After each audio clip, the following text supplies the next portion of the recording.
అయినటువంటి హైపోనెట్రీమియా లాంటి సమస్యలు వచ్చి కోమా వచ్చి చనిపోయే అవకాశం ఒకటైతే, రెండు ఈ కంటిన్యూస్గా వాంతులు అవ్వడం వల్ల అబ్డామినల్ బ్లోటింగ్, ఏదైతే పొట్ట ఉబ్బరంగా ఉండటం, మోషన్ పాస్ చేయకపోవటం, గ్యాస్ట్రో పారాసిస్ లేదా ఇంటెస్టైనల్ ఇలియస్ పెరాలసిస్ అంటే మాకు తెలుసు చేతులు కాళ్ళు పెరాలసిస్ రావడం తెలుసు, అది స్టమక్లో ఉన్నటువంటి అబ్డామిన్లో ఉన్నటువంటి ఇంటెస్టైన్స్కి పెరాలసిస్ రావడం, ఇలాంటి సమస్య రావడం. ఇప్పటికీ 3700 కేసులు యూఎస్ఏలో లా సూట్స్లో ఫార్మ్స్లో కేసులు రిజిస్టర్ అయినాయి. 200 పైగా జనాలు చనిపోయారు కేవలం ఈ మందు వాడటం వల్ల.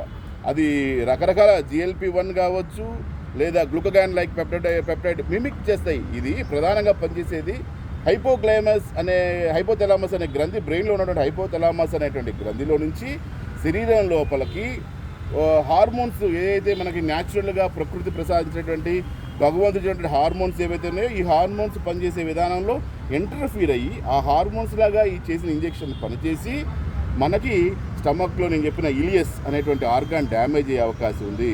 ఎప్పుడైతే ఇలియస్ అనే ఆర్గాన్ డ్యామేజ్ అయిందో మీకు మోషన్ బయటికి రాదు. ముందు స్టార్టింగ్లో ఇది టెంపరీ లాస్ అన్నారు, టెంపరీ లాస్ కాస్త పర్మనెంట్ లాస్గా మారింది. ఒక 5 ఏళ్ళు అయిపోయింది. రిసర్చ్ మాలిక్యూల్ ఇది యాక్చువల్. ఫస్ట్ మొంజారో, ఆ తర్వాత వేగా, ఈ రకరకాల ఇతర సెమాగ్లూటైడ్, GLP-1 అగోనిస్ట్ అంటాం వీటన్నింటినీ. ఇవన్నీ ఫస్ట్ రిసర్చ్ మాలిక్యూల్. ఇప్పుడు విచ్చలవిడిగా జెనరిక్లోకి వచ్చేది. అంటే వాడికి రీసెర్చ్ హోదా కోల్పోయాడు. ఇక అయిపోయింది, రీసెర్చ్ టైం అయిపోయింది. కాబట్టి రీసెర్చ్లో ఉండే నష్టాలు కూడా 5 ఏళ్ళ తర్వాత మనకు క్లియర్గా కనిపించినాయి. అందుకనే మీరు నేను చెప్పడం కాదు, ఇది సైంటిఫిక్గా మనం జర్నల్స్లో చూస్తేనే అవి మీకు క్లియర్గా చెప్తూ ఉన్నాయి. ఇలా ఇలియస్, తర్వాత loss of vision, optic neuritis లాంటి కండిషన్స్, అంటే కంటి చూపు మందగించి, ముందు అది కూడా టెంపరీ లాస్ అన్నారు, తర్వాత అది పర్మనెంట్ లాస్గా మారింది. సో టెంపరీ లాస్ కాస్త కంటి చూపు పోతుంది. వెయిట్ లాస్ అవ్వడం వల్ల వెయిట్ లాస్తో పాటు ఫ్యాట్ లాస్తో పాటు మజిల్ లాస్ జరుగుతుంది.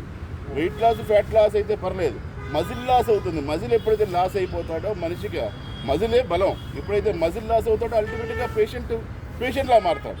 తీసుకునేటువంటి కస్టమర్ ఏదైతే ఉన్నాడో వాడు పేషెంట్లా మారేటువంటి అవకాశం ఉంది. అంటే ఎలాంటి పేషెంట్లా మారుతారో వీళ్ళ వికృత రూపంగా వస్తూ ఉంది. ఉండే రూపం పోయి ఉన్నటువంటి మంచి రూపం. ఇదివరకు ఎన్టీ రామారావు లాగా ఉంటే ముద్దుగా బొద్దుగా ఉంటే బాగుండేది అనుకునేవాళ్ళు. అలాంటిది ముద్దు బొద్దు పోయి ఏకంగా స్కెల్టల్లా తయారయ్యేటువంటి అవకాశం ఉంది. అంతేకాకుండా చాలామంది చూస్తున్నాం ఈరోజు మనం హాలీవుడ్ కానీ, బాలీవుడ్ కానీ, టాలీవుడ్ కానీ రకరకాల సెలబ్రిటీలు HIV పేషెంట్లా తయారైపోయారు ఆల్రెడీ. సో ఇలాంటి సందర్భాలు మనం గమనిస్తున్నాం కాబట్టి ప్రజలు గమనించాలి. అంటే ఇది కంప్లీట్గా వైద్యుల పర్యవేక్షణ చాలా అవసరమైనటువంటి అంశం. ఇన్ని కాంప్లికేషన్స్ ఉన్నాయి. ఇప్పుడు నేను చెప్పాను ఇంటెస్టైనల్ పెరాలసిస్ ఒకటి, బ్రెయిన్ స్ట్రోక్, మన బ్రెయిన్లోంచి హైపోథాలమస్ నుంచి బ్రెయిన్ స్ట్రోక్ వస్తుంది. స్ట్రోక్తో పాటుగా ఇక డీప్ వెయిన్ థ్రాంబోసిస్ వస్తుంది, పల్మనరీ ఎంబోలిజం వస్తుంది. ఇలాంటి అనేక రకమైనటువంటి కాంప్లికేషన్స్ ఉన్నప్పుడు మొట్టమొదటి నుంచి చెప్తున్నామండి, గత 20 ఏళ్ళుగా చెప్తున్నాం, నేను మెడిసిన్ చదువుకుని చెప్తున్నాం, షార్ట్ కట్స్ వద్దండి. మనకి భగవంతుడు మంచి ప్రకృతి ఇచ్చాడు. ఈరోజు ఎక్కడ పడితే ప్రభుత్వాలు కూడా పార్కులు, చిన్న పార్కులు తయారు చేసినాయి, ట్యాంకు బండులు తయారు చేసినాయి.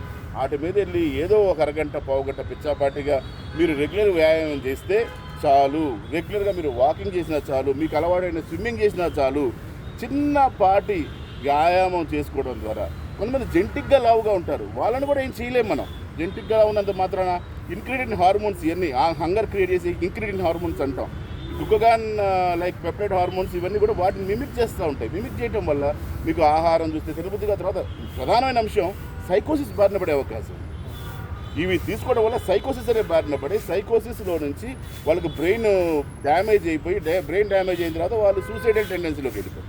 అంటే సైకోసిస్ అనేది ఎంత ప్రమాదకరం ఆలోచించాలి. అంటే ఈ ఇంజెక్షన్ చేసుకోవడం ద్వారా తర్వాత ఏ ఇన్ఫెక్షన్ వచ్చినా మీ మీదకి వెంటనే దాడి చేస్తుంది. ఎందుకని మీరు ప్రాపర్ డైట్లో ఉండరు, మీరేమి తినరు. అది చూడగా మీకు ఇంకా విటమిన్స్, మినరల్స్ అన్నీ సప్లిమెంట్ చేయాలి శరీరంలోకి. అంటే మీరు ఆహారం తింటే కదా శరీరంలోకి విటమిన్స్. మీరు పుష్టిగా మంచిగా ఆహారం చేసి ఆరోగ్యంగా వ్యాయామం చేసి చక్కని నిద్రపోతే చాలని అది 20 ఏళ్ళకి చెప్తున్నాం. ఈ లోపల మధ్యలో సొంత గురుడు బాబాలు, డబ్బా బాబాలు అందరూ తయారు చేయి, కొబ్బరి నూనె అని చెప్పి, అదని చెప్పి, ఇదని చెప్పి ప్రజల్ని మభ్యపెట్టి ఈ వాట్సాప్ యూనివర్సిటీ. అందుకే ప్రభుత్వాన్ని మనం కోరుకుంటున్నాం, హెల్త్ కమిషన్ వేయండి. ఎవడ పడితే వాడు ఆరోగ్యం గురించి మాట్లాడద్దు, ఎవరికి అవకాశం ఇవ్వద్దు ఇష్టం చోట ఆరోగ్యం గురించి మాట్లాడటానికి, డైట్ గురించి మాట్లాడటానికి. ఇవన్నీ బంద్ పెట్టండి అని చెప్పి ప్రభుత్వాన్ని ఒక హెల్త్ కమిషన్ వేసి, హెల్త్ కమిషన్ ద్వారా ఎవరైతే నిర్ధారించబడతారో వాళ్ళ ద్వారానే ఆరోగ్యం గురించి మాట్లాడాలి. ఈరోజు డైట్ బాబాలు తయారయ్యారు, బయట బాబాల్లాగా ఈరోజు డైట్ బాబాలు తయారయ్యారు, ప్రజల్ని మభ్యపెట్టే బాబాలు తయారయ్యారు. ఒకడేమో ఓన్లీ పళ్ళు తినమంటాడు, ఒకడేమో ఓన్లీ రసాలు తాగమంటాడు, ఒకడేమో నీళ్ళు తాగమంటాడు, ఒకడేమో ఆయిల్ తాగమంటాడు. ఎక్కడ దుర్మార్గమైన కర్మ పడిందంటే ప్రజల్ని నాశనం చేస్తున్నారు, ఆరోగ్యాన్ని భ్రష్టు పట్టిస్తున్నారు. కాబట్టి ఇన్ని దుష్పరిణామాలు ఉన్నటువంటి ఈ ఇంజెక్షన్స్ వద్దు. మీ శారీరక శ్రమ, కొంచెం శారీరక శ్రమ, ఆహారపు అలవాట్లో మార్పులతోటి రోజు కొంచెం వ్యాయామం చేస్తే చాలు. జెంటిక్గా మీరు లా ఉంటే దాన్ని ఎవడో ఏం చేయలేడు. జెంటిక్స్ అదంతా.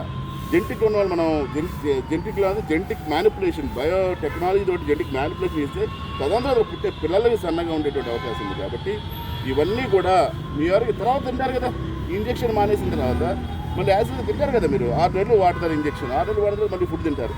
కానీ ఈ లోపల మీరు పడేటువంటి బాధ, ఇబ్బంది, ఆరోగ్య సమస్యలు, దాని కాంప్లికేషన్, సైడ్ ఎఫెక్ట్స్ ఇవన్నీ మన భారతదేశంలో పేద ప్రజలకు అవసరమా, మీ మధ్యతరగతి కుటుంబాలకు అవసరమా అని నేను అడుగుతున్నటువంటి ప్రశ్న. కాబట్టి ఐఎంఏ నుంచి మనం ఎట్లాంటి చర్యలు తీసుకోవచ్చు అంటే ఏం చెప్తున్నారు ఐఎంఏ నుంచి? అంటే ఇప్పుడు ఇది FDA నుంచి వచ్చినటువంటి డ్రగ్. ఇతర ఆర్గనైజేషన్స్ ఇప్పుడు FDA కూడా దీన్ని పరిశీలించుకుంటుంది, ఇచ్చిన పర్మిషన్స్ ఎట్లా అని. ఎందుకంటే 3700 కేసులేమో లాసూట్స్ కేసులు అయినాయి, 200 చావులు అయినాయి, మరణాలు జరిగినాయి. కాబట్టి వాళ్ళు కూడా ఇప్పుడు ప్రశ్నించుకుంటున్నారు ఏ విధంగా దీన్ని రెగ్యులేట్ చేయాలి. అందుకని వాళ్ళు ఏమన్నారు, ఒకటే బిగ్ లేబుల్ ఇస్తున్నారు. ఏమని ఒక బిగ్ లేబుల్ ఇచ్చారు, ఏమని ఇప్పుడు cigarette smoking is injurious to health. అట్లాగే ముఖ్యంగా ఈ మందులన్నీ వితౌట్ డాక్టర్ ప్రిస్క్రిప్షన్ మీరు వాడద్దు. ఇప్పుడు ఎందుకు డాక్టర్ ప్రిస్క్రిప్షన్, డాక్టర్ పర్యవేక్షణ ఎందుకు వాడమంటున్నారంటే, ఇది ఇలాగ డాక్టర్లు చూసినప్పుడు ఏంటంటే మీకు ఎప్పుడైతే ఒక సైడ్ ఎఫెక్ట్ స్టార్ట్ అవుతుందో, ఒక వామిటింగ్ కానివ్వండి, లేదు స్టమక్లో బ్లోటింగ్ విపరీతంగా ఏర్పడి, లేదు మోషన్ పాస్ కాని పరిస్థితి ఉంటే డాక్టర్ వెంటనే హ్యాండిల్ చేయడానికి అవకాశం ఉంటుంది.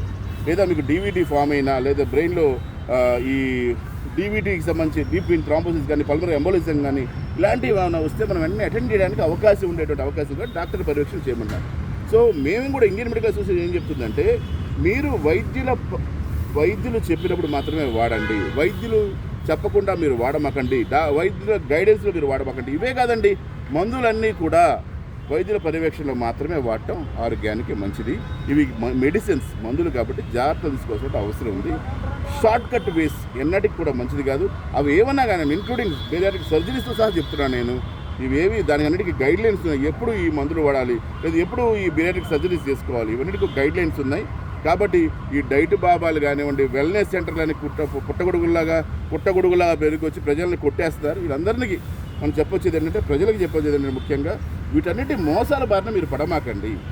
ఏ షార్ట్ కట్ మార్గాలు వద్దు. మనకి అత్యద్భుతంగా మన ప్రకృతి ఇచ్చినటువంటి మార్గాల ద్వారా ఇమ్యూనిటీని కాపాడుకోవచ్చు, వ్యాధి నిరోధక శక్తి కాపాడుకోవచ్చు. మీరు డైట్ తీసుకోకపోతే వ్యాధి నిరోధక శక్తి కోల్పోతారు, ఇమ్యూనిటీ కోల్పోతారు, మళ్ళీ సప్లిమెంట్స్ ఇవ్వాల్సి వస్తుంది. బోల్డ్ అంటే సమస్యలు ఉన్నాయి. న్యాచురల్గానే మనకు విటమిన్ D, B12 డెఫిషియన్సీ ఉన్నాయి. కాబట్టి జాగ్రత్తలు పడటం అవసరం. ఇట్లాంటి వాటిని నమ్మద్దు. మీకు అవసరం ఉంటేనే దాన్ని మీరు అవలంబించడానికి మంచిది. పిల్లనాయన వినట్ల నీ కథలో